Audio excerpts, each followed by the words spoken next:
Welcome to another episode of Unsavory Fellow. Today's guest is an Emmy Award Winning writer, entrepreneur, actor, and the founder of the coolest pickleball club in the world, La Cocina Sporting Club.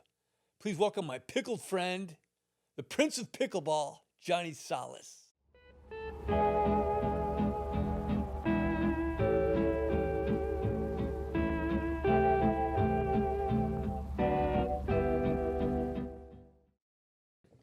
All right. Easy, do me a favor, take your shirt off during this. Appreciate it, pal. Do I look at you or the camera? Me and you are talking. Okay. You can be anywhere you want. Your camera is right there if you want to know, if you want to look into the camera. You know what I mean? Yeah. So we're good to go. Yeah. We got coffee brewing, Yeah, we do.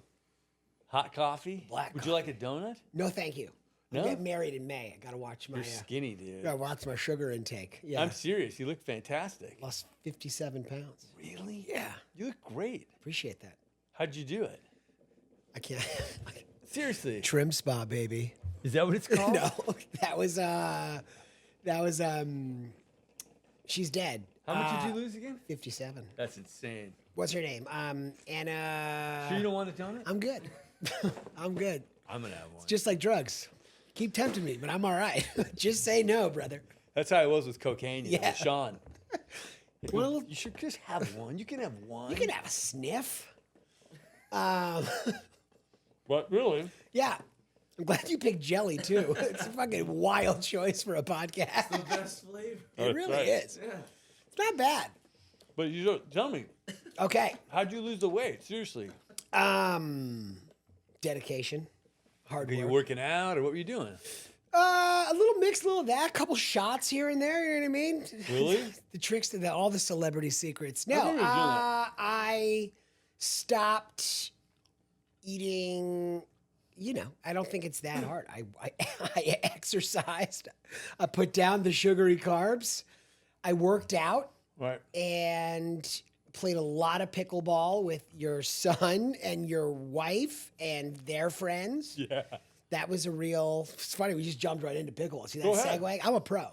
I know how to get right into the product. No, that was really. I played a ton of pickleball because I hate exercise, and I like to walk.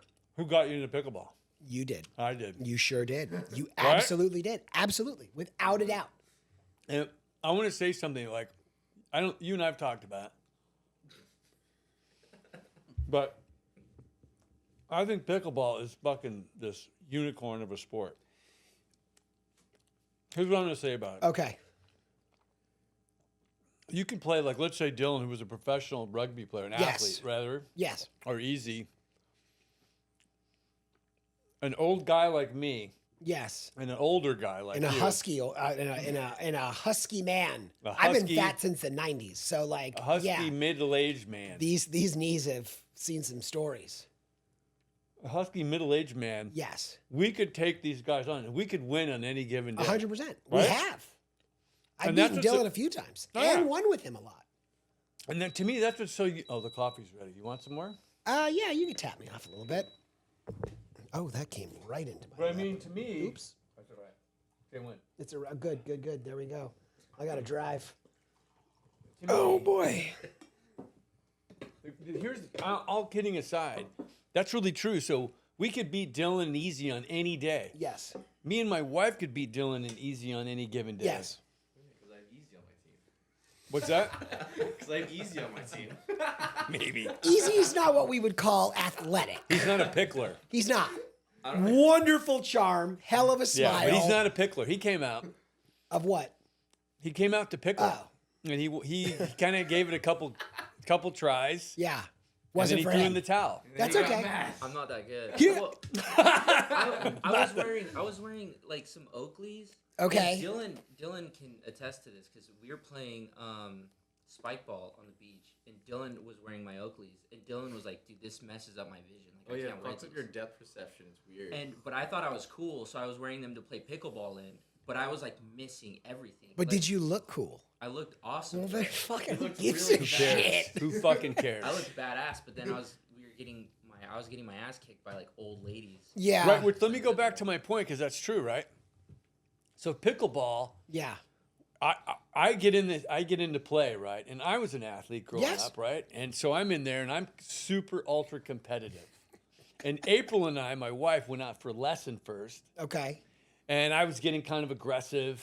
And you're playing with a lot of older people. Yeah. And I called the ball out. I remember this story Right? because you told me you almost got into a fight at the bar. No, that was different. That's a different one. When the guy said you were in the kitchen? That's completely different. Okay. I've had a few of these problems. But this guy who was giving us the lesson, Yeah. I called it out. This girl hit it out, right? And I Yeah. go, out. And he goes, no. He goes, we don't do that. And I go, we don't do what? He goes, you play it. He goes, it's good sportsmanship. Pickleball's different than I go, what do you mean you play it? I go, it was out. He goes, no. He goes, if it's close, he goes, you play it. It's a friendly game. This is how we do it. And I go, what's the point of keeping score then? Yeah. If we're just going to do that. So then you can't help but getting into it. When you're playing, like let's say you and I are playing Dylan and Easy, and we feel like, and I think anybody that can come down to pickleball has an opportunity because the game is played at the kitchen, Yes. which is the small space in front of the net, which is about how big? Do we know how big that 10 by 3, maybe? The casino. La Cocina, if you will. Casino. Yeah. I'm telling you, man, I'm a pro. I've done this before. I'm I letting know. you know. I'll segue into anything. Let's do that. Because Well- here's what I want to ask. Yeah. So we get into pickleball. I got you into You pickleball. got me into pickleball. I want to say, I'm going to tell my journey. I will Okay. go on record thinking I thought it was the nerdiest fucking thing ever. Right. And I'm going It's to watch lame. my words. It's a wiffle yeah, ball. there's a lot And of words explain I what- want to use. What is the pickleball? So a lot of people don't know. It is essentially like a fancy wiffle ball, Right. right? Yes. And I, lived through COVID and read and look at social media alcoholically. So I see stuff. I obviously And wait a minute, alcoholically, are you an alcoholic? It's anonymous. You had a drinking problem. I sure did. That's why he's here. That's why I'm here.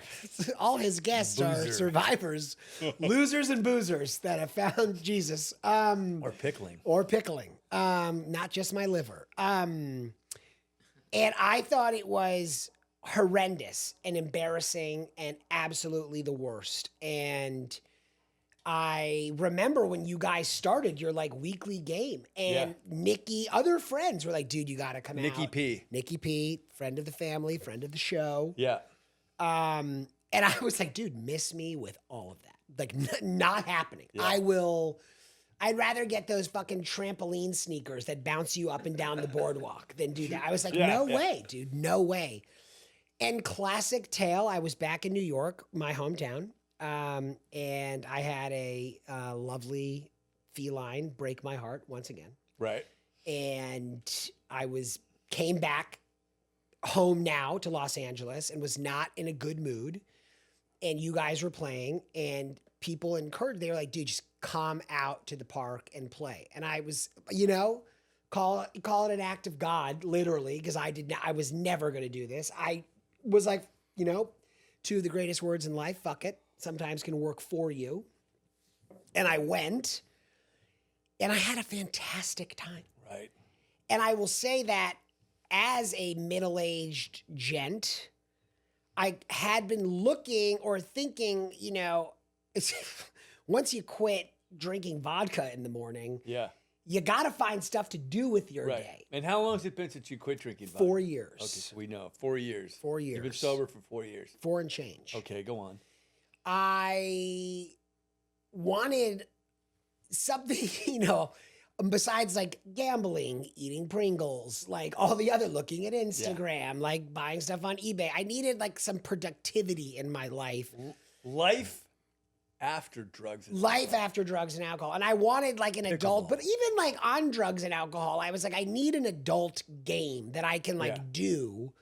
Golf, great. We've had a great time playing golf. Oh, that's right. Really hard to pick up if you haven't really played.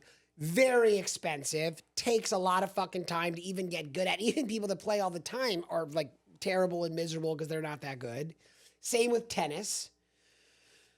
So what was it then to you? What was it about pickle? That within the first afternoon I played, I had, I played sports as a kid, and I think like within the first afternoon, even though I sucked, I was like, I can hold my own. Right. I picked up the game extremely quickly, and I was like, give me like 2 or 3 times, and I'll be fine. And that's right. And that's what's exciting, I think, for everybody about what I found. Yeah. That's why I was saying in the beginning that we could play guys that are professional athletes. Yes. And we could win. Yes. And I think a big thing, which I wanted to see what you think. First of all, it's the wiffle ball. Yeah. It only is going to go so fast. It can go. It can, but it can go fast. It's only going to go so fast. You can hit it hard, and it eventually, by the time it gets you, it seems to slow down. Sure. You play at the kitchen, which means you play up at the net. Yep. So you're not like Dylan. If we're playing tennis, he hits a ball across court. I have to race across court to get it. I'm not going to get there. Yes. If he can get there, I can't. Yes. But it levels the playing field because you and I can play these guys at the net. And it's reaction. It's also reaction, and I think like it reminds me a lot of poker. You know what I mean? Like playing Texas Hold'em, where people say, weird example, but they're like, it takes 5 minutes to learn the rules and like a lifetime to master. I think with pickleball, it's once you kind of pick up the basics or whatever, then you kind of learn about like strategy and like placing the ball places. And I'm sounding way more into pickleball than I am, even though I love it and have started a company. It, though. You are. I am into it. But I was more into when I went to the park where we go, Memorial Park in Santa Monica.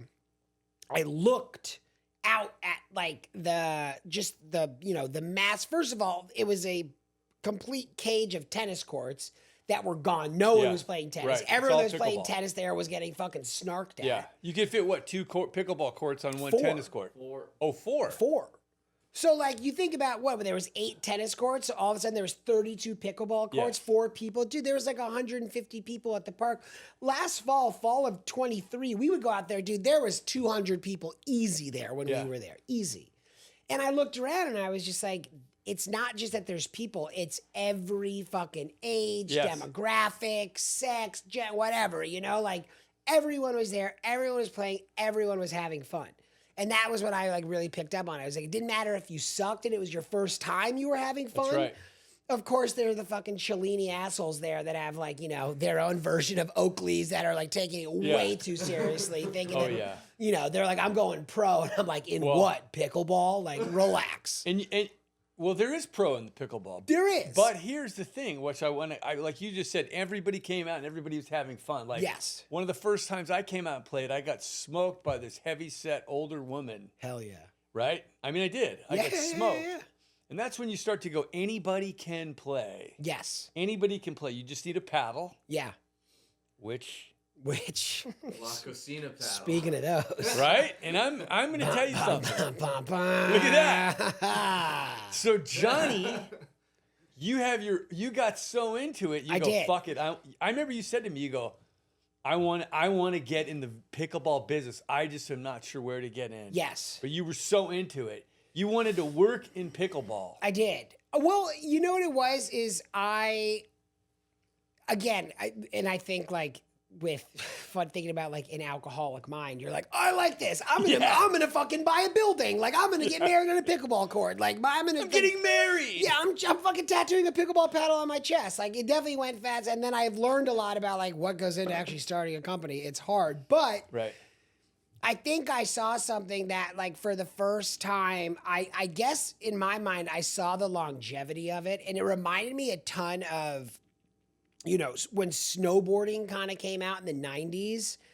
it had that same feeling, even though I'm sure like all snowboarders, we're not pickleballers, and they're not, but it's more than rollerblading and skateboard because that's a very easy one to make fun of. But what I saw was like... Wait. I rollerblade. I skateboard. I bladed. We don't make fun of those two. We don't make fun of either of them. I was a full rollerblader. Serious business. I was for me. Late mid-90s New York City. I was like into aggressive inline skating. All right, I still skate. Whole other fucking podcast, which is like We'll just move on from that. We'll keep. I don't want to get in an argument. We'll shelve it. No, I get it. But what I really thought was I was like, look, like, yeah, there's professional pickleball, there's all this stuff, and it's great. And people are gonna, Charlie, our friend, is trying to go pro. Like, people are like, it's gonna be a whole thing. But I looked Charlie at it, W. Charlie W. Look him up. He was an Olympian. An Olympian in Handball. Handball. Yeah, like a true Olympian. And Yeah, he's we played with fucking ripped. Tiffany, who was a fucking Olympian. You've who seen used him to with his play shirt us. off. Yeah, he's got a great body. I always ask him if he has a great fever body. because his body is so sick. Oh, yeah. Like, it's amazing. But I looked at it like when snowboarding came out, like everyone, like all the tennis players are like the skiers. They're all like pissed. They're like, the courts are changing, blah, blah, blah. But like, I look at it as like, Right. you look at any mountain now, like it's snowboarding is there and skiing is there. And, even from a year ago, every country club out here, every park, everywhere, everyone has like implemented pickleball courts. And what people, at least for me, they're like, oh, this is like some fucking COVID fad, like trading cards or all the other things that people got into during the pandemic. This, I think, is really here to stay. Oh, it's totally here. It's here. It's become a D1 collegiate sport, correct, is. Dylan? Dylan, Google that. Huh? Easy? Easy. It becoming a D1 sport, which is crazy. You think about that. That means that essentially every elementary school and high school pretty much in the world Right. can now implement a pickleball program because kids can go to college to play pickleball. So which I'm going to tell you something. Since it's now become so competitive, that instructor, It's not a D1 sport. Not yet. but it's going to be, They right? have clubs. What about They- Olympics? They have clubs. I don't know about Olympics yet, but I heard instead- something that they were talking about it for the They Olympics. said it's not sanctioned by the NCAA yet. Same as rugby. But it's Same as Some rugby. clubs no, remember we played D1A. We were Yeah, part of but- it, and remember during playoffs they'd win the big ass fucking NCAA plaque trophy, like all like the basketball teams in. Remember, like Berkeley had it. Yeah, Live Berkeley. had it. Yeah. Well, yeah, they had it, but not. No, we sucked. But the I'm going to Olymp- tell you something. But the truth of the matter is, my point is, it has taken off, Yes. and super good athletes, great athletes, Absolutely. are playing the sport, and it's super competitive. Yes. And my wife plays. Who's great. She's great. She plays 5 days a week, probably. Yeah. She can't get enough of it. Yeah. And she's in heaven over it. Listen, and like, I think what the idea I kind of had is like, like how do you start a company or whatever? Like, what was the idea? And like, I sort of saw it as two things, right? There was like a whole world of pickleball at the time that I saw it. It was like kind of like cutesy tootsy, like we're country it's club, serious. we're tennis, we're tennis, but we're pickleball, like Aperol Spritz, my dad's credit card, like da da da da da da da, which is great if that's your vibe. And then the other vibe was like fucking top spin, like Monster Energy, like I'm gonna kill you at the net, like fucking. Okay, let me tell you a story about your paddle now Okay. that relates to me. Yes. So my wife, I just said, loves pickleball. Yes. She plays with Dylan all the time, and everybody plays, and I was playing. Mm-hmm. Okay, and I'm overly competitive. No. Yeah, you've seen it. And so we're playing one day, and I was playing, and I won't say his name, but we were playing back and forth, and he was antagonizing me, and it was a close game, very close. But I was smoking him in the beginning, Sure. and then like I said, the playing field's level, and I'm a way better athlete than this guy. I can tell you that right now, and I'm in way better shape. I'm fucking guessing who it is. Go ahead. Is he did he just turn 70? No. He's in his 20s. How old is he? T-Bone. Young Puka. Right? Yeah. Oh, yeah. Trent W. Yeah. Oh, buddy. I'm calling him out. Fucking mouth of So Calabasas. we're playing, and he starts saying these jokes that he's having sex with my son. Now, I'm funny, and I can make those jokes all day long with everybody. Yeah, But when yeah. you start doing it to his dad, In a game. I'm not your friend. I'm his dad. Yeah. And we're in this game, and I start getting really mad, and I want to kick his ass. And I'm hitting it hard. I'm hitting it at him. I'm doing everything I can. And he starts antagonizing that he's 69ing with my son. I mean, crazy shit, right? That I'm pissing me off. And we fucking end up losing. I lose, right? And I'm so fucking mad, but I'm trying to be a good sport. I'm the older, sober guy. Sure. I'm the oldest guy on the court, right? None of that fucking matters. And I'm sober the longest. So I want Yeah. to be like, and I'm trying to hold together. We sit down. He starts antagonizing me more. What he's doing to Dylan naked, right? And I'm finally, I get so fucking mad. I go, you know what, Trent? I go, fuck you. I go, why don't you suck my fucking dick? And I grab my paddle and I go, I quit. And I left. Trent's 22, right? 24. 24. Okay. I'm 61. Yeah, no, I got it. But I did. Checks I walked out, home. yeah. I go, I'm not fucking playing anymore. I quit pickleball. I hate pickleball. Was it Trent?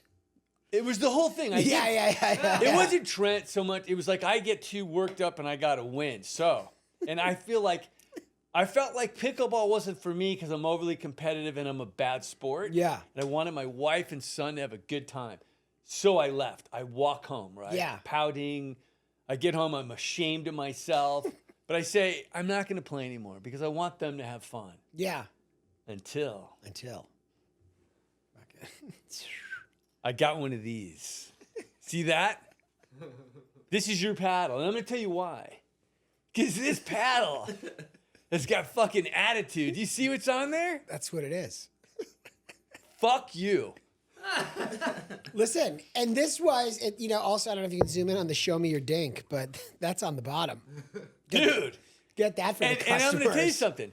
This paddle gives me attitude. Yes. I felt like I fit this paddle, and I came out and I played again, and I'm playing again because of this paddle. And I'm not just saying that because it's got the middle finger on it, which I love. And right? a GIMP mask. Yes. Yes, just in case you were confused. That's a GIMP mask, not a skull. And La Cocina Sports Club in the kitchen. And I'm going to tell you something. This is a really good paddle because I'm a good player. Yeah, absolutely. This is a good paddle. They are. It was important. It was important. And I just think it's stoked. So tell me more about Well, that's where how you got the paddles going. Well, that's like, again, like what I was saying like before was like I kind of saw these two worlds, and then what was funny is we were playing with all guys like us, like whatever it was, What was it? We're funny, we're loud, we're aggressive, We're giving the finger, we're talking shit, we're like whatever. Yeah. And I was just, at first I will say that, from just like my life of working in like creative stuff and like doing some time in advertising, like I won't lie, I looked at the paddles and I was like, dude, this is a giant fucking billboard. And there are 500 people out here holding these up. But it's a good paddle. It's a good paddle, but I was like, none of these people are utilizing the face of this paddle to advertise or do something killer. I was like, you could put the funniest shit on these paddles and go out there. And even when we had the demo ones, I walked out to the park with the demo one, and like all these people were like, do you have a giant middle finger on your paddle? And I was like, yeah. And they were like, what is that? And I was like, I made those. Fucking sick. But like, I wanted to do some bad boy shit. I was like, there was a whole, like, especially going back when I played in New York, which is very different than Los Angeles. New York, when I played in New York in the park, they were fucking aggressive. Yeah. Like, they have chalked out boxes of, like, rankings. It's not like you just go up to the court and put your paddle down, like, out here.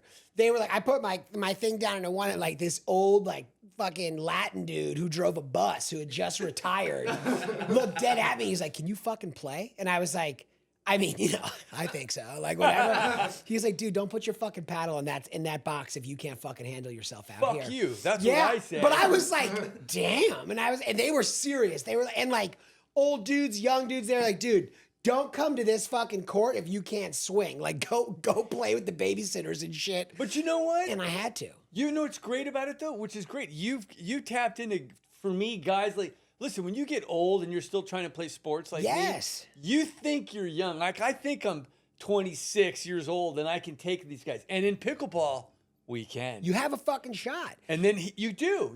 I can take these guys in pickleball. But it also goes back to, like, you were saying even, rollerblading, skateboarding, all that shit, like, growing up, like, I loved all that stuff. We have friends that work in the skateboard world. We have friends that are, like that are all involved in that sort of like professional extreme sports, surfing, skateboarding, whatever. Yeah. And like, I don't know, like, I guess I like to be funny, but I was it's funny. It's funny, but I was sort of like, I want to start, which is like just ridiculous to say out of the gate. I was like, I kind of want to start a pickleball company with attitude. You know what I mean? But you know what? It's true, because let me tell you what this, for me, and I know we're going on and on about this paddle, but I'm going to tell you something. This is a piece of equipment, which Yeah. to me gives you. I'm fucking funny. Yeah. I'm funny, but I'm also a bad sport. Yes. And when I lose, I want to be able to go, fuck you, motherfucker. Yes. I quit. And when the game is close, I hold it up. I'm on Yeah. some fuck you. It's great. Dude, you know what I mean? Like, I'm a bad sport as well. I have a terrible attitude. Your wife, your mom, they will all, like, my attitude can be really Dylan's piss a poor. bad sport. Oh, yeah, for sure. Dylan also comes with like the most like lackadaisical, like I'm a pro But he's athlete. angry inside. Oh yeah, but then you get him worked up and he turns it on, dude, and it's like fucking LeBron James comes out. I just got in an argument with Trent's mom Hell There we yeah. go. last There- week. Maybe it's Yeah. not us. Because this happens all the time. I'm serving it on the fucking line, in the center. Everyone sees it. It's the center of the line. Yeah, It's a perfect serve. absolutely. Out. And then I'm just like losing it because it happened like 3 times in a row. And I got really fucking mad. I was like, you need some fucking glasses. You need some new fucking glasses. Dude, I'm like, Kate- oh, was that out? Was That's that how out? pickleball should be. Yeah, dude. You can tell Trent's mom to fuck off if you Yeah, want. which is great. My fiance Katie, who you guys know, she's sort of like, oh, like I don't love like no. She doesn't like playing with me. Like we played one time when we first started dating. I brought her to the park. And the second, I look back at it, and I'm embarrassed. You know what I mean? Like the second you started playing, I was like, "Dude, get up to the kitchen, like run, like what are you like? Don't hit it like I that." remember I was there when she came. Yes. And she was like, even Nikki was like, dude, like, you gotta chill out. I was like, fuck that, dude. Like, we're teammates right now. Like, when we leave, we're back together. She's my girlfriend. But like out here, like, we're competing. And like, unless you fucking like have it together, fuck off. And that, like, you know, and I think like like working in comedy and being in that world, and I just like the absolute like audacity and humor of like getting that angry about pickleball.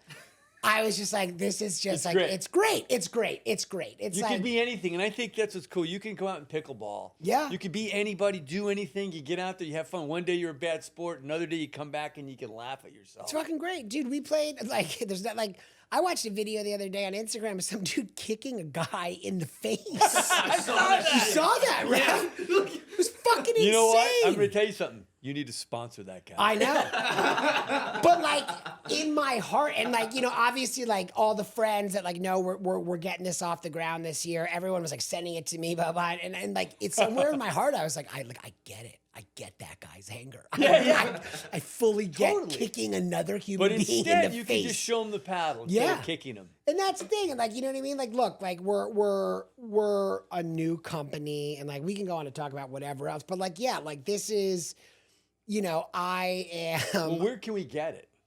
right now on our website, Which is? LaCasinaSportingClub.com. Right there, right that camera. LaCasinaSportingClub.com. LaCasinaSportingClub.com. We're on Instagram. It's a great paddle. We're on TikTok. These paddles are fantastic.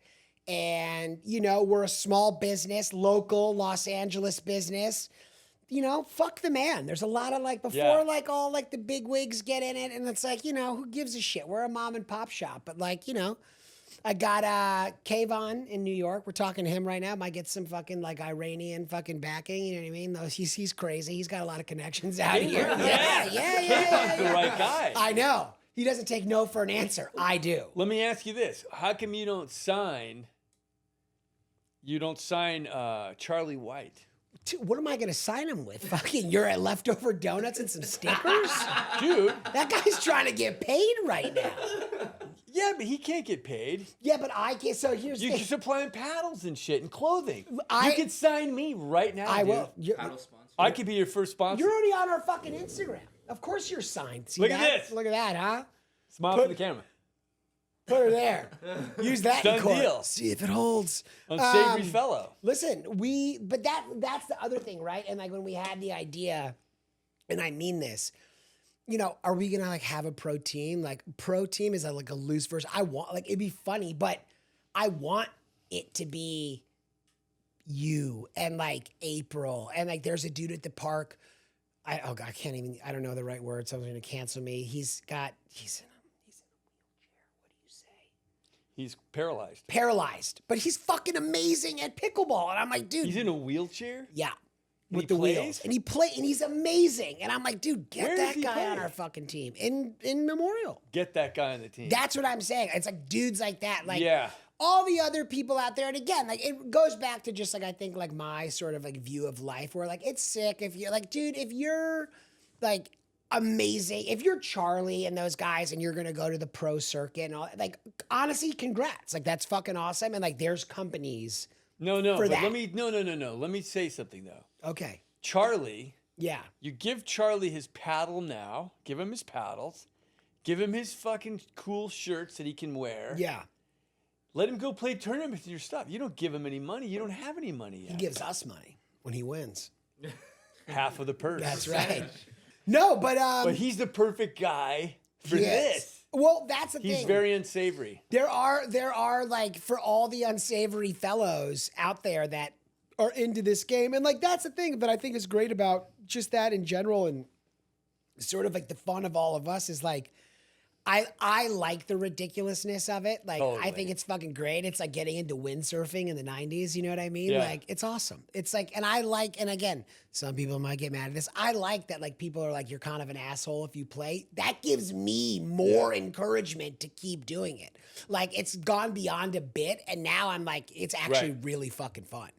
And that's what I've sort of learned and seen when I like, you know, within our world of our friend group and then like outside friends and outside people that I never would have thought, like every one of my friends basically is saying, you know, either my parents love it, which is awesome. And they're like, oh, I play all the time. My Right. wife, me and my husband play, me and my wife play, me and my boyfriend play. Like, it's great. And like that to me, it was really eye-opening when I saw the diversity of the world of like how many people that I thought, and especially like a lot of the cynical pricks that I know that I thought would be like, I'm not playing that fucking Yeah. stupid thing. And they're like, oh, dude, I love it. It's great. Yeah.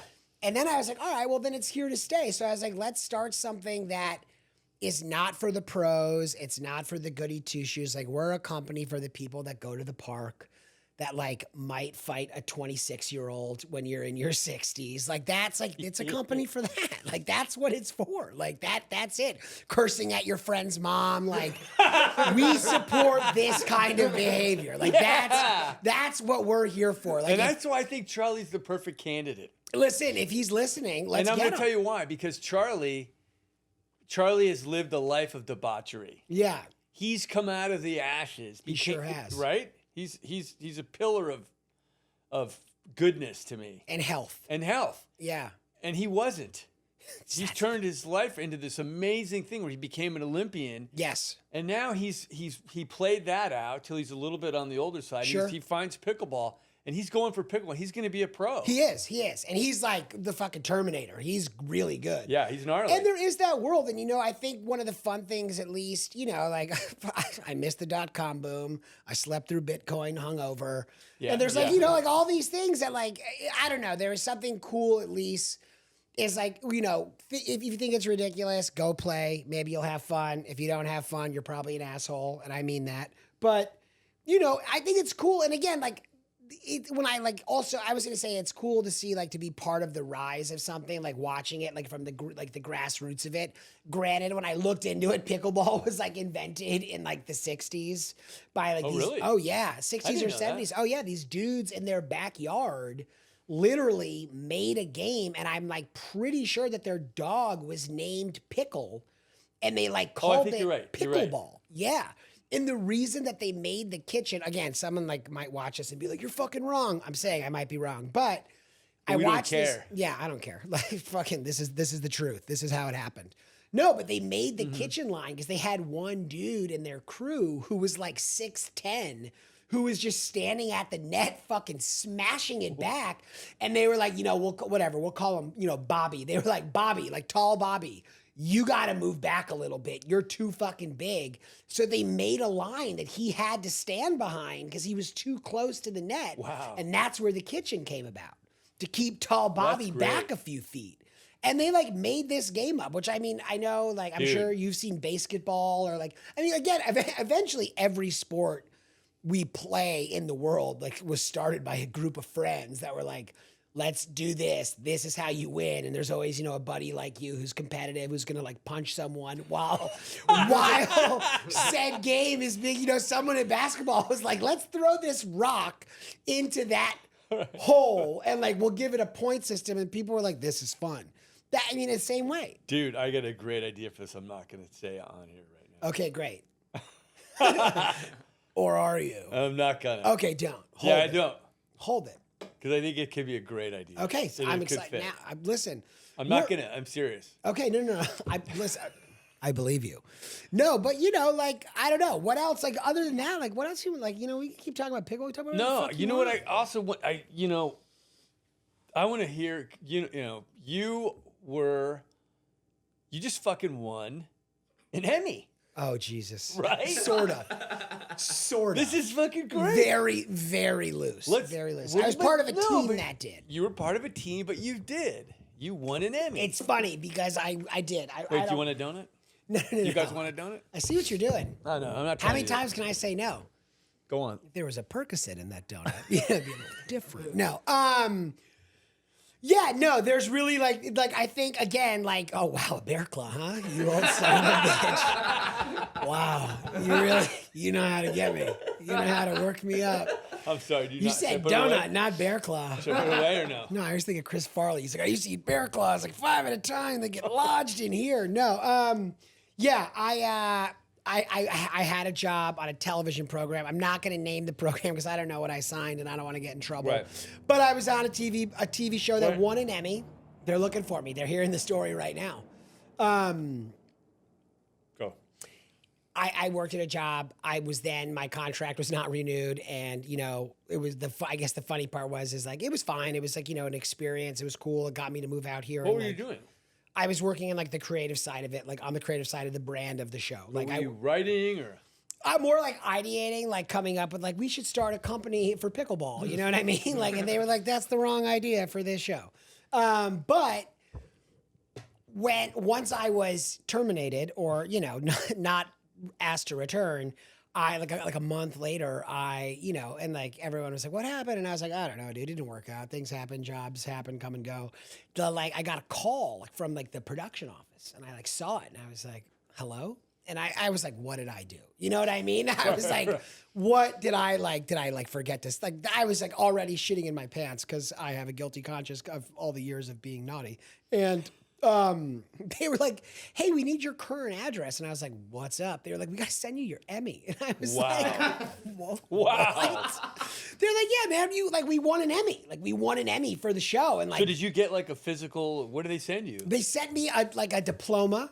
That's like from the academy. It's like you are. Really? Oh yeah, like you did it. And I gave it to my dad for Oh, that's for great. Christmas this year, just because like.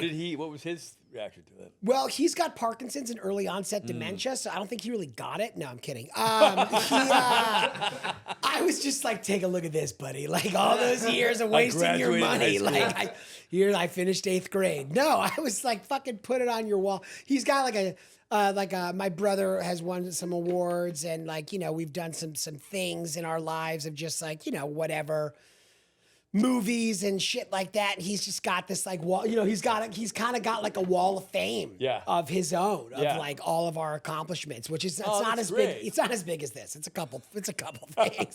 So, I'm in my Mine's 40s a joke. now. It's a wall of shame. Yeah, I would say that we have those too. But I was just like, hey man, before you go, like your baby boy did what he was stoked. He was super stoked. Yeah, he was pumped. I mean, but what did you do? For you to even get a job, you can't say what your job was? No. No. I know. I'm like, I don't know. You don't have to say the company. But No. can you say if it was a show or what? Yeah, I've said show a few times. But you can't say what kind of show. No. Okay. It wasn't Dancing with the Stars. I mean, can it say wasn't that. Right, and it wasn't like a series, a TV series. No, it was Okay. not. Like, I feel all your listeners are going to be like, well, what was it? It's great. Yeah, it's it's intrigue. good. It wasn't porno. I don't Right. think you can win Emmys for that yet. There's Yet. awards. There's awards. There's awards. Yet stands for you're eligible to. Well, you know who Seymour Butts is. No, never You heard of don't? him. No, Nick, come on, buddy. We're on air here. You know who he is. Yeah, I've heard of him. the king of porn. Yeah. Well, I grew up with him. that's subjective. Well, your brother response. thinks so. My- He wants to meet him. He's a sick man. Yeah. I know. That's wait. Is he still alive? Yeah. Good for him. Where's he live? Adam Glasser's his name. His Oh real wow. name. Did he want everyone to know that? He doesn't care. He doesn't care. He's senile. Wow. I wonder. Yeah. You know, I think a career in adult film was not for me. Maybe Yeah, body but how type. did you get into doing what you're doing? What you did for the show? Well, let's say? I've worked in sort of, you know, when I was younger, I wanted to act and do comedy and do that. And like, I did that for a while. And then I always wanted to write. And like, I did write for a while and wrote, you know, was, you know, on some shows and wrote some shows of my own with my old partner. And,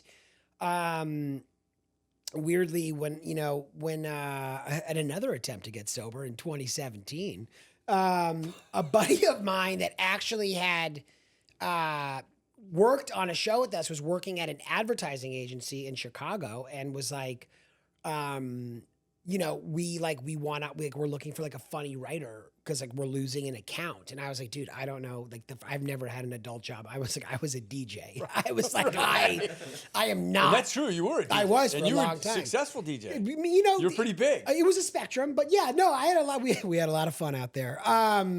No, it was great. Yeah, and I was DJing in New York, and like I was like, you know, drinking a lot and taking a lot of bong hits and trying to like write, but wasn't doing much. And he was like, look, this like kind of opportunity, like once I put the plug in the jug, as I've learned, opportunities start coming. And just like this last opportunity. And he was like, you know, we need a funny writer. Will you come out to Chicago? And I was supposed to be there for a week and I ended up being there for 2 years.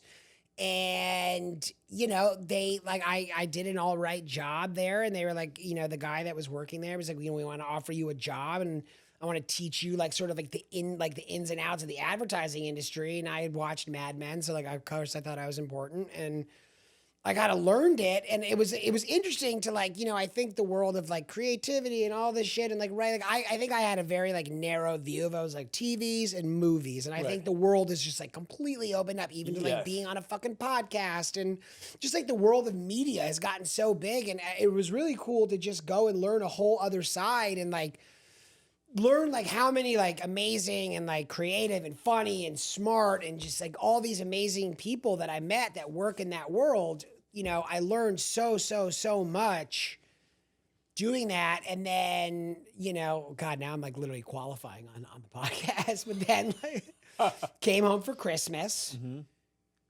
found out I had cancer, which was crazy. What kind of cancer? Kidney cancer. Yeah, I remember that. Which was wacky. And I'm During okay. the pandemic? Right before the pandemic. Right, because I remember we were, you know, corresponding through Zoom. Yes. And then, well, what was funny is I like had to have like 3 surgeries. And, you know, I say that I'm really lucky because I like, there's so many people that have like, you know, really long battles. And right now I'm okay and like in remission and fine. And I was very like, it had been there for 10 years. They found it, they got it out. It was like cancerous, but like, the doctor was like, you know, I was like, well, he was like, go back and live your life. And I was like, I'm a mess. You know what I mean? And I was.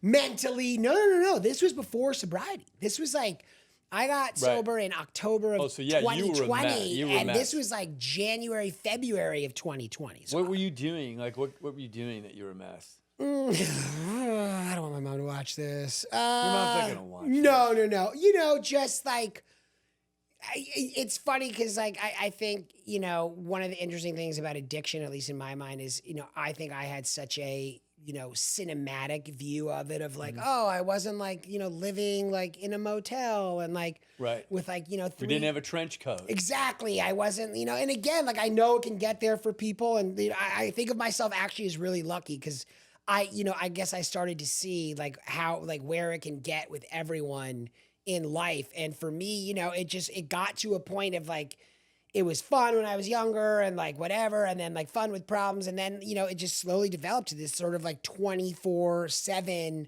around the clock sort of thing, which it never had been. And had you tried to stop before? Few times. Few times. Yeah. I think I knew I had a problem. But again, like, you know, I didn't look, if you're in the world of recovery, which I'm sure a lot of people that come on this show, or is everyone that comes on the show in recovery? No, but a lot. A lot. You know, they're our friends. Yeah, of course. So like, I didn't do the time to take the work to sort of learn what was going on inside of me. And like, it's a mental illness in a lot of ways. And there's just there was a lot of stuff going on in me that I didn't really realize was the root of the problem in me, and like didn't realize that like drugs and alcohol were my solution to that problem. And once I kind of like reversed that equation, it was like, oh, okay. But right, you say solution, meaning you have these problems and you're able to push them away or self-medicate. Oh yeah, yeah. I mean, I wake up every day, I think you get as someone that has one of the best sense of humors I've ever met in my life. I don't know for you, but for me, I wake up and it's like fucking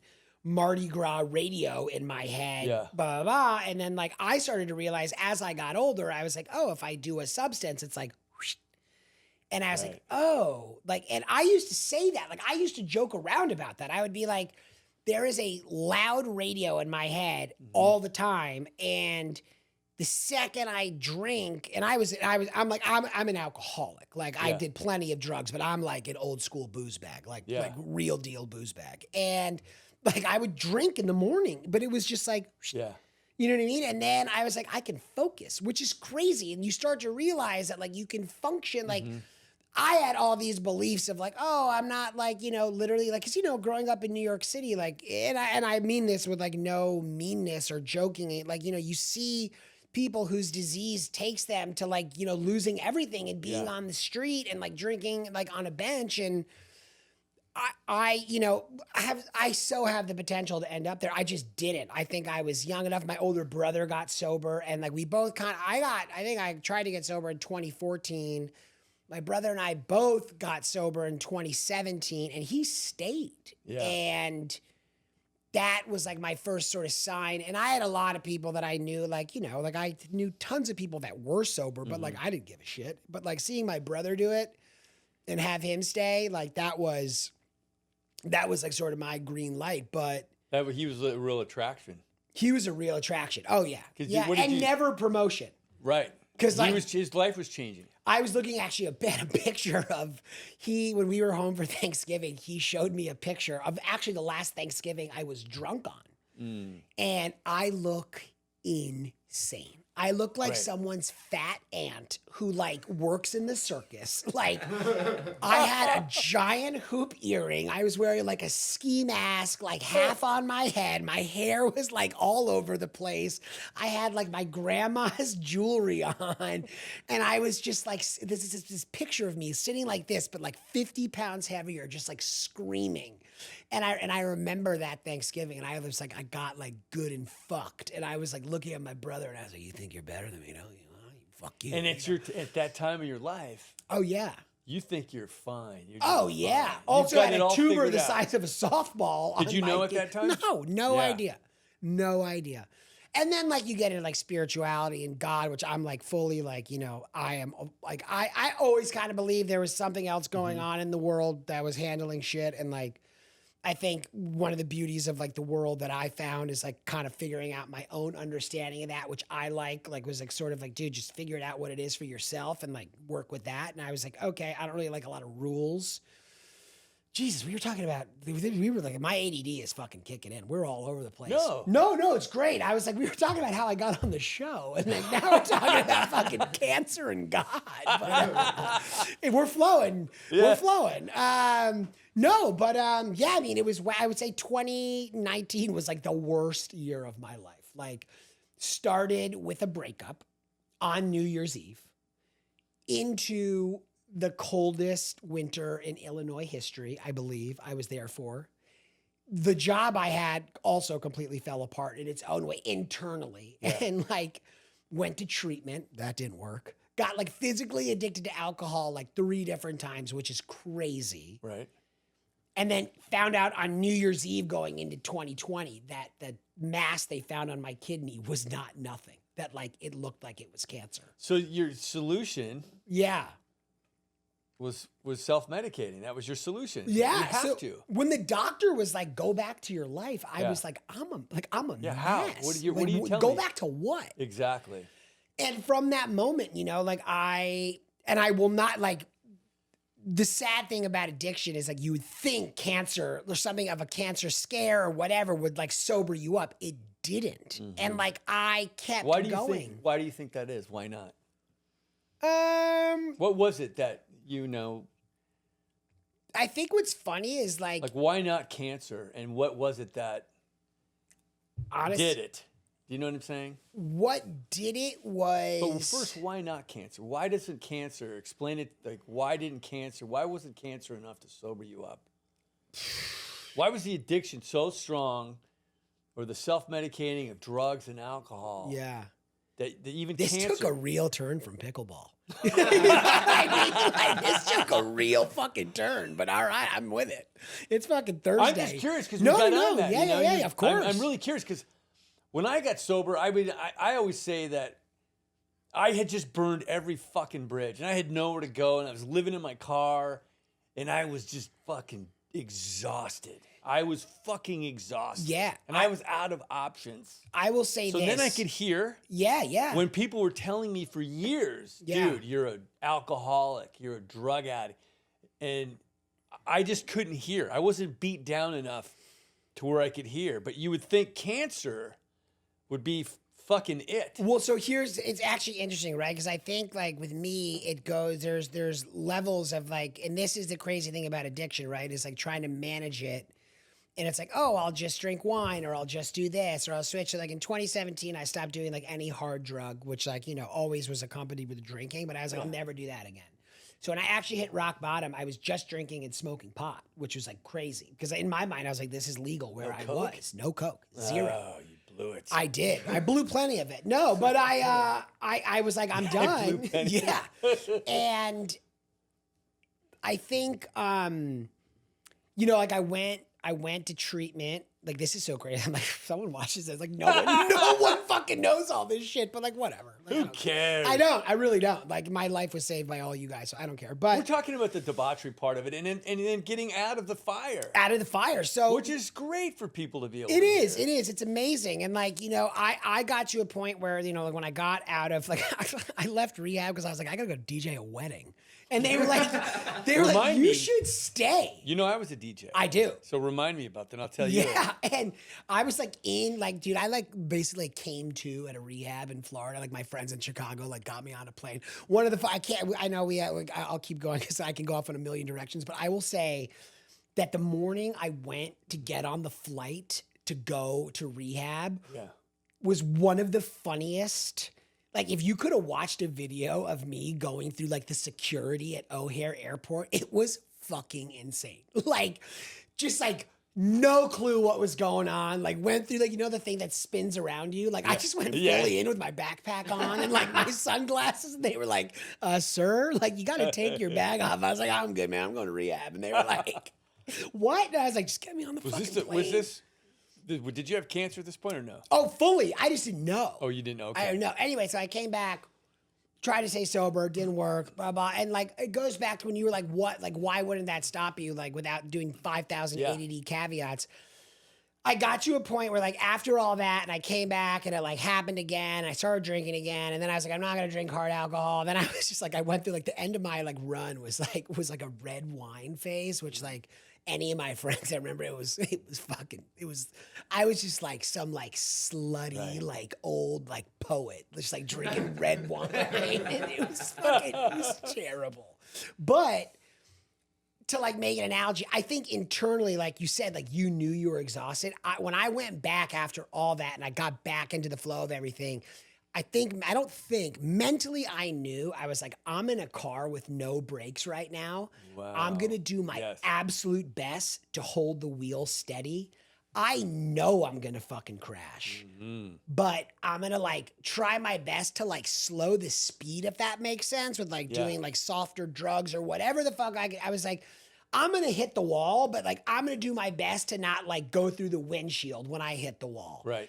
And then I found out I had cancer, and it got like miraculously, like my fucking life got saved. Cause like I asked the doctor, cause I mean, the whole story is fucking insane. And like, I can, you know, I'll be a guest again. I can tell the whole story. But when I went, like after all like these insane, honor God, as we say, like miracle after miracle of like figuring it out and finding, I went to get an MRI on my back and they found it. And like all this crazy shit happened where like I never went to the doctor ever. Like even the job I took in Chicago, like gave me health insurance for the first time, which I never would have. I never went to the doctor. I was like a DJ. I didn't have health insurance. And then like, finally I did and like was able to get an MRI because I was out of my deductible. All these like crazy fucking things that like never were like the case in my life set me up to this moment where I was able to like go and do something in a hospital where they found it and like my life was saved. And I knew that, like I knew I was saved. And like the second I was like, it also, mind you, this was like, I'm not kidding, 10 days before COVID started. Like 10 fucking days. So you find out you've got the cancer and you're gonna live. You're saying, yeah, like this. I think I got treated it. They treated it. I had 3 surgeries. They got it out. Yes. I got a gnarly scar going here. Did you? So when you left and you, like you said, you knew you were saved. Did you go back to drinking or did you just no? go, fuck it, I wasn't drinking. I'm gonna live clean now. I was like, I'm gonna smoke pot. Classic. And so basically I kept that up for a while, but like, you know, it's like fucking, what do they say? It's like in the alleyway doing push-ups, like, you know, like the disease is waiting. It's waiting. Waiting for you to slip up and put your guard down. And by like August, that was like all happened in January. By August, I like started to drink again. And like I had like whatever, but like I remember I was like out in the country because like it was COVID and whatever. And like I had this moment where like I started to drink again and I was like with people that knew I had a problem, like knew I had cancer. I actually like have a good friend who I was with out there and we were like sitting by a pool and I was drinking and smoking a cigarette, telling him about my cancer story. And I was like, you're looking at me. He's like, he looked at me in like the most like normal way. He was like, I mean, it's fucking insane to see you sitting here doing this right now. And it hit me like a waterfall. Anyway, I mean, his look, you felt his look, you knew it by the way and he he was looking wasn't at even you. judging. He just was like, dude, this is like insane. Right.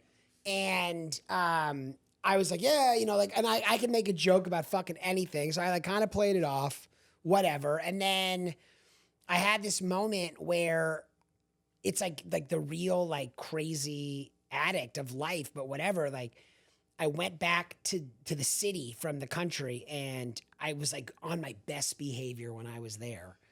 And I like got home and I like I was like, I'm free. I can like do whatever I want. Yes. No one's watching. The way I want to. Yep. And I went home and I started really drinking. And I got sick because I hadn't really been drinking and like smoking pot, whatever. And this is like, I can't believe I'm telling the story, but whatever. I was like in my house and I like got the spins and I knew I was going to throw up. And like my voice started talking to me, seriously. And it was like, you're good. We're good. We've been here before. We know how to handle this. And I had this moment where I was like, oh, that's the devil.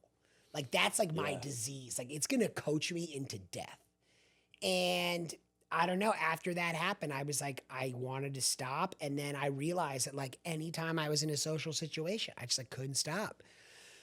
So finally I walked out to Randall's Island in New York and like was sitting on a picnic bench where like my best friend who had passed away, we like used to go out there all the time and smoke pot. And I was like, I called my brother and I just like was like, I don't know what to do. I got my fucking mask. And he was like, dude, like come to this meeting tonight. It was all on Zoom. And I like didn't want to go. I had like tried so many times and all this shit. And like, I didn't want to like see anyone in New York. I was so fucking embarrassed and like so much shame and guilt, whatever. And he was like, come to my like West Side men's, it's anonymous, so I should say, but like, come to this meeting with like a bunch of like guys that I see every night. Like you don't know one fucking person here. And I was like, okay. And I met people that have become like dear parts of my life. And like, I just like, I don't know, for the first time I was like willing to be willing. You know, and it's funny, because you know, your brother Evie was telling me about you. I know for a long time since I know him. Yeah, he's like, I got this kid in New York. He's a mess.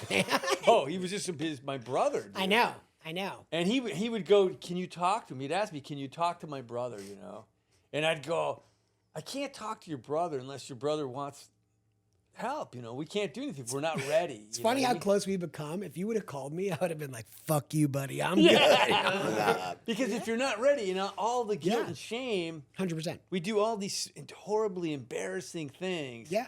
And that's like I say, it's you're not ready till you're ready.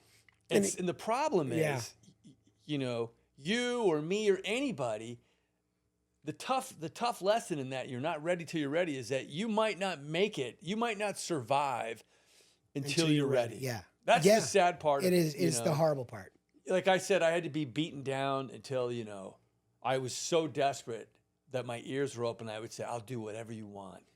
And whatever you want. Yeah. And I mean, like, you know, I don't like whatever. I believe in like prayer and miracles and all that shit. I really do. And I do like believe in the power of prayer. And I remember, you know, my brother one time, I'm not going to cry, but I could, but my brother one time, and when, you know, I came in, I maybe had a year of sobriety or like 6 months or whatever. And like, we were talking about just like prayer or whatever. And he said to me, you know, like I was asking him like, do you believe in prayer? And he was like, every single night I got on my knees while you were out there and I prayed you would come in. And I never talked to you about it. Oh, Jesus. He was like, I never talked to you about it. I never forced it on you, but I prayed every single night. And then it wasn't when I was ready for it, but like when you were ready for it, you came in and you've stayed ever since then. So how am I not to believe in prayer? And like, you know, wow. On another note, my brother told me yesterday that he took a survey on psychology.com about, are you dealing with a difficult person? And I was 10 out of 10. And he read it to me and my fiance. They both were like, check, check, check. So just to say that like me being easy to come in, like good fucking luck, like good luck.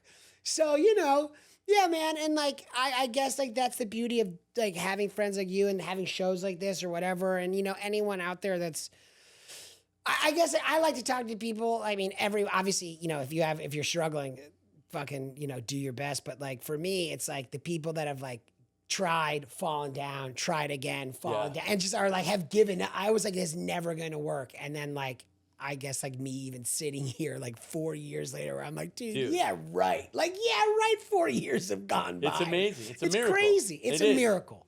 There's no way. I think there's no fucking way. I mean, that's just funny. I think with I'd say I'll lump you into the group with me. Yeah. Hope to die drug addict. Hope to die alcoholic. Yeah. You know, and like I said, to get, you know, like I was gonna say, we have all these lessons, and I remember my parents. Because this goes with the DJing. Sure. I was fucking living at their house. I was, Check. you know what I mean? Yeah. I was fucked, and not even in a room. I was staying on a couch, right? Because they weren't sure if they even wanted me there. And I somehow convinced my stepdad, who's such an angel. I go, he was an entrepreneur. Sure. And he would always loan me money if I had a business idea. And I go, I think I could be a DJ. He goes, what do you need? I go, I need turntables and the whole setup, and he loaned me the money, and I got this DJ job, right? And I was gonna make sure that he got his money back, and I wasn't gonna fuck up, and it was gonna go right. Yeah. And I started doing weddings, right? But the problem is, drinks are for free. That is true. And I'm DJing all these weddings and bar mitzvah, and I got this big fucking wedding, huge wedding, like 400 people, right? Yeah. At this country club, and I set up my stands. And I'm drinking, and it's too late. I already tried to control my drinking. Like I can't blow this. This is a good one. And the cordless microphone had just come out. Oh boy. And I couldn't keep my hands off it. And I'm getting hammered, right? And I'm talking on it. And I'm like a DJ. I'm on the dance floor with the microphone. And I'm drinking and I'm getting bored and I'm bored, right? Oh yeah. I'm bored with this wedding, and now my perception changes, and I think these people are fucking idiots. Yep. And I start ducking down behind the DJ booth to entertain myself. And I start making fake farts in the cordless mic while the bride and groom are dancing. And I'm popping my head up over watching the reaction of everybody, and everybody's looking around because they don't see me, and I would duck down again and go. And I'm fucking thinking this is great, right? Yeah. I got my cocktail back there, the microphone, and then I felt this fucking grip on my neck, like fucking hard, like choking me out by the back of my neck. And I fucking look up, and this old man, it was the father of the bride. He leans into my ear and he goes, pack up your shit and get the fuck out of here. Yeah. Now. And I remember the shame. Oh, yeah. I had to I had to cut the music because the guy knew it was over. I was incapable of continuing on his daughter's beautiful wedding. Oof. And pack up, and she's asking me, like, why are you leaving? And I wasn't allowed to answer, you know? And I left. And that, you know, even all these times that we have, like I said, it's not that. Those are enough, these bottoms, it's just got to be at the time where you're sick and tired of being sick and tired of Amen. For whatever reason that is. Yeah, and I think that's... Cancer wasn't it for you. No, it's like, that's like the funniest thing. Like a night where I had been there, I mean, I was a great puker. Like the amount of times I had thrown up that like never bothered me. But that becomes normal.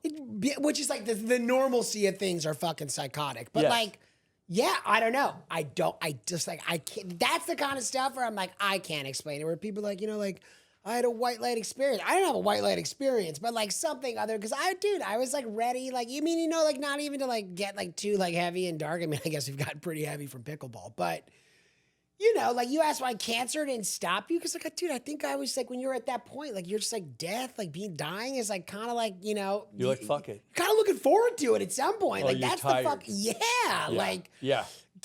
Dude, like, continuing on as an addict is fucking hard. Well, you know what I mean? Like, I was just talking about this the other day. I remember going to jail. I would go to jail all the time, right? Yeah. And I remember it getting to a point where I was laying on my mat in county jail.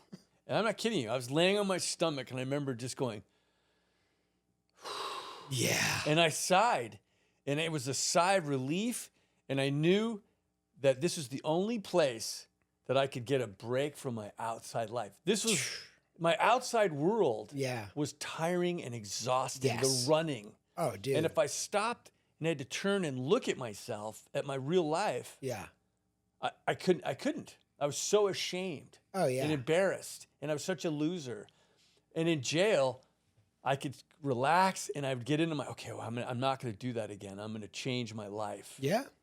You know? Absolutely. Absolutely. And you think that's what you'd think that having cancer or going to jail, that's going to do it. Or good things happening to you. You know what I mean? Like getting huge opportunities in life. Like I'm not like whatever, but like things you worked really hard for, things you're like, oh, if like, you know, if this happens and if that happens and all these things. And like, and like great things also happen, which you would think you'd be like, whoa, these good things are happening in your life too. Maybe I'll chill out because like great things are starting to happen. And it's like, I don't know. It's like, for me, it was like, it didn't matter, good or bad. Like nothing could fix it. You're going to overshoot the mark. Oh, buddy, I'm a black belt and overshooting the mark. Yeah. Oh, yeah.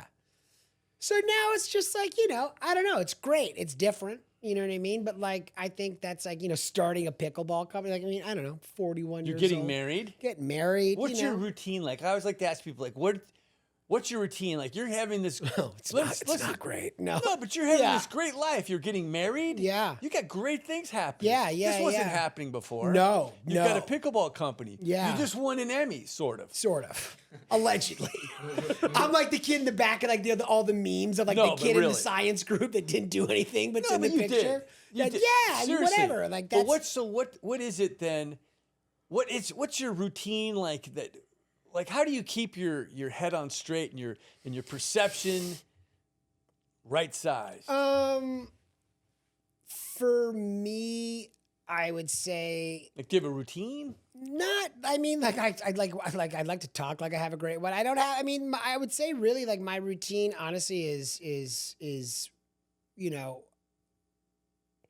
I think I have a lot of I like to write in the mornings, which is like, you know, my sort of, you know, clears my head in the same way. Just like I kind of get all the chatter out quickly so I can like keep going with the day. And I wish I was better at meditating. Like someone, you know. But you try? I try. I How realize. do you do it? Do you have a specific Honestly, way? for me, like I've tried 1,500 different fucking apps and this and that right now. Like I think the easiest thing for me is like I use this app that has a timer and I just like, I try to do 20 minutes or I don't try when I do it. I do 20 minutes and I sit there and someone said to me, you know, it's the same like as we're sitting in this like amazing set with also like a fucking Olympic gym on the other side with like your it's like really like the best of both worlds if like you're into hot guy stuff. It's like right here. But it's like working out, like you know what I mean? Like you go to the gym, which I'm like, you know, I'll go for 3 weeks and then be like, dude, I don't have a six pack. This is bullshit. You know what I mean? But it's the same thing. It's like, dude, it's like repetition and slowly but surely, like your body will start to change. Same as like your mind is like, you're doing that. So right now, you know, top of the year, I'm really like trying to like let go of my expectations that I should be like levitating and like feeling this like visceral experience when I meditate and more just like, just keep doing it. And you have no idea what the benefits will be in 6 months, but like, just keep going. Well, like, I like that you said let go, Yeah. which is surrender, right? Which is impossible for me. Yeah. But that's like what we all struggle surrendering. with. Oh, It's yeah. trying to, the thing we're trying to get Control. that thing and manipulate a situation to get that instead of being here in the moment. Yeah. And we're really just having a cup of coffee, you two, and having a great fucking time. Yes. But for me, I forget that. Yeah.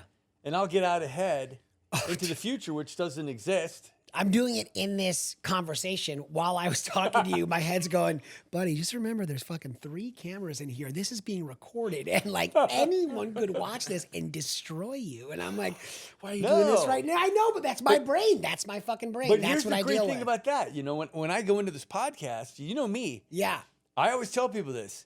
You can't destroy me because I don't have any secrets. I don't amen. have any secrets. You are wiser than I am. It's all Obi-Wan. out there. Yeah. You know what yeah, I'm saying? Yeah. This I is do. who I am, and that's the beauty of it. When I've got secrets and that I'm trying to hang on to and hide, that's when I get into trouble and I start lying and making up stuff. Well, I think for me, like, I don't know, like, you know, like some people, again, like we've joked around that word anonymous. Like some people are very open about their recovery. I think I don't talk about No, of course. 12 steps, Yes. No, I think for me, like, I've never like on it, like in any sort of public thing been like, yeah, I'm an addict. I'm an alcoholic. I'm in recovery. I work a program. Right. I've like done, it is the most important thing in my fucking life. Pickleball, all that shit is secondary. It's fucking cool. Right. But like without that, I have none of this. Like, Good point. Talk about that. Tell me about that. Why that's because I always say that too. That has to be first. yeah, I mean, Right? Sobriety has to be first. Everything else falls by the wayside. yeah, I again, like And that's a hard thing to grasp onto. 'cause You're it's talking total about fake. routine and what my routine is. Like we running out of time. I don't care. We're gonna keep going, how Dylan. much-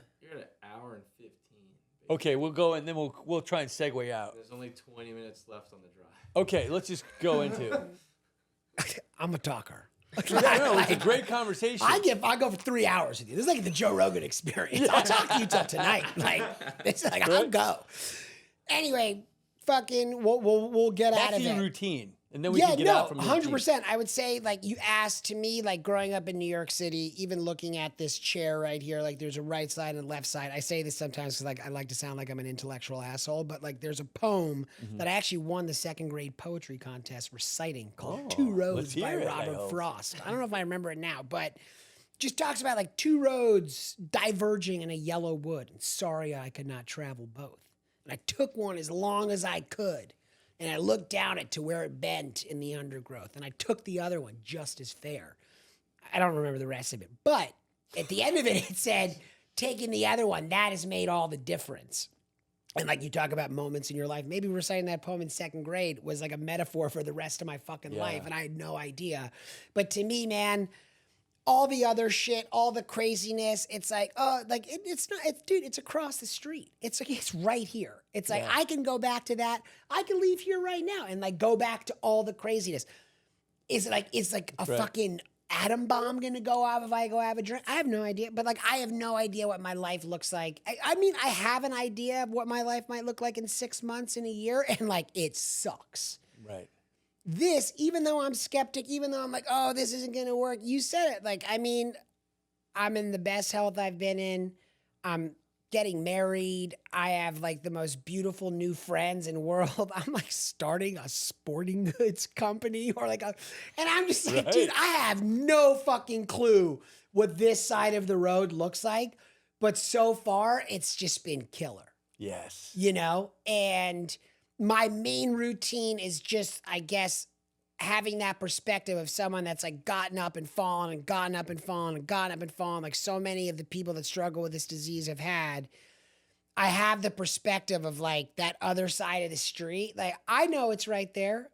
It's not that far away. Like 4 years, if you're new, might seem like whatever. For me, I'm like, dude, it's not that long. It's really like the older you get, it's not that long. And back to your poem, Yeah. The Two Roads. It's not my poem. Just want to get that clear for the audience. Oh, it's not? no, man. It's you wrote Robert it. Frost. Oh, I would go, wow, you wrote You that wrote in that second grade? You're fucking amazing. You're a fucking visionary. No kid. wonder you got an Emmy. Yeah. It's fucking But- everything. It's But like the two paths, right? Yeah. The two paths. I was told by Sean, my best friend, Yeah. he goes, dude, because I was worried my life was over when I got sober. yeah. It's not that I didn't have a great time out there. I had a killer Same. time. I had a and fucking then it got horrible. lot. Yes, same. Right? But I had a lot. We've talked about that. I had Yeah. a lot of fun too. But he said, because I thought it was over, I'm never going to have fun again. Same. He goes, dude, it's just beginning. Yeah. If you do what I do, you're going to have a life beyond your wildest dreams, as we say. 100%. And after 33 years, that's been my experience. And I will say this, I probably don't say this to you enough. And I say it behind your back a lot, but like you are one of like the greatest inspirations to me Wow. because seeing you in your 60s and like being a good friend of mine, but seeing like you doing shit like this and like your Killer Inc. and like, I don't know, I'm just saying, dude, you've given me hope that guys like me that I find a lot of myself in you are still having fun and still Nothing but doing fun. killer shit. Yeah. 30 years later in their 60s, hanging out with their son and his friend. Like, to me, I'm like, dude, if there's one guy in this program to look at that you're like, it's like all you need is one, right? To like start a revolution. I'm like, I've got one guy I can be like, that guy, he's got what I want. A lot of people, I'm like, they seem like assholes. You know, it's a big community. I'm like, not everyone I want their lives. I'm like, you seem like a dick. Oh, dude, I love you. I for mean that. it, dude. I mean, love that means you. a lot to me. I mean, like, and that's why I wanted you on. I love you. I love your energy. Same. I love what you're doing with your life. I love how appreciate it. you go at it now. And I know what you went through with the cancer because I watched it. I know. And you're fucking a miracle, dude. I You're love you. amazing.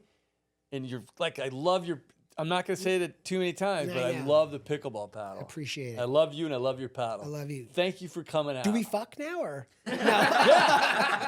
This is where we start? We're going to get the other camera set. Cue the music. Zoom in. I Love you, buddy. I love you so much.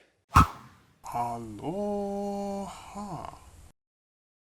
ジョニー・セラスが大好きです。I love pickleball!